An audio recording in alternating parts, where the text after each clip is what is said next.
میں ایک کم عمر بچے کی ماں تھی۔ اس وقت میرا والد بھی میرے ساتھ رہتا تھا۔ غربت تنہا کو تھی، پورے دن میں سے ایک وقت کھانے کو ملتا تھا۔ پھر ہم اللہ تعالیٰ کا شکر ادا کرتے تھے کہ ایک رات کو بھوک نے ہمارا ایسا امتحان لیا کہ اس سے پہلے کبھی ایسا نہیں ہوا تھا۔ میری بیٹی کو شدید بخار تھا۔ بیٹی کی بھوک اور بیماری اس سے پہلے نہیں دیکھی تھی۔ اس نے تو مجھے اور والد کی بھوک کو بھی بلا دیا تھا۔ میں بہت مایوس تھی، کچھ سمجھ نہیں آ رہا تھا۔ اللہ اللہ کر کے اٹھی، وضو کیا، نماز پڑھی، دعا کے لیے اوپر ہاتھ اٹھائے اور ایک ہاتھ اپنی بچی کے لیے ہاتھ پر رکھا اور ایک پانی کی پٹی بھی بچی کے ماتھے پر رکھی، اور یہ سب کچھ میں بار بار دہرا رہی تھی۔ اچانک باہر سے دروازہ کسی نے کھٹکھٹایا۔ رات کا وقت تھا۔ اس وقت کون ہو سکتا ہے؟ باہر دروازہ کھولنے کے لیے گئی۔ میرے ساتھ میرے والد صاحب بھی تھے۔ دروازہ کھولا تو پوچھا، کون ہو تم؟ وہ بولا، میں ڈاکٹر ہوں اور بچی کو چیک کرنے آیا ہوں۔ مریض کدھر ہے؟ اس نے بچی کو چیک کیا اور بولا، لائیے میری فیس دیں۔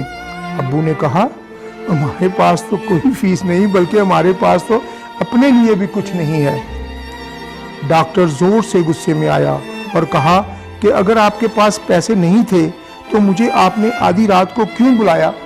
ڈاکٹر کا فون کی بات سن کر ہم سمجھے کہ ڈاکٹر غلطی سے ہمارے گھر میں آ گیا ہے۔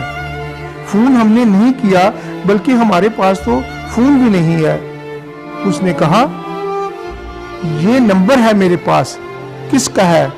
انہوں نے کہا، یہ تو ہمارے ہمسائے کا نمبر ہے۔ یہ سن کر ڈاکٹر خاموش ہو گیا اور ہم بہت شرمندہ ہوئے اور ڈاکٹر ہمارے ہمسائے کے گھر گیا۔ ہم نے دروازہ بند کر لیا۔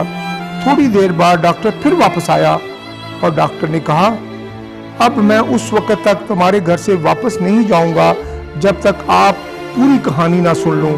ان کے ہمسایوں نے انہیں پوری درد بھری کہانی سنا دی تھی، اسی لیے ڈاکٹر واپس آیا۔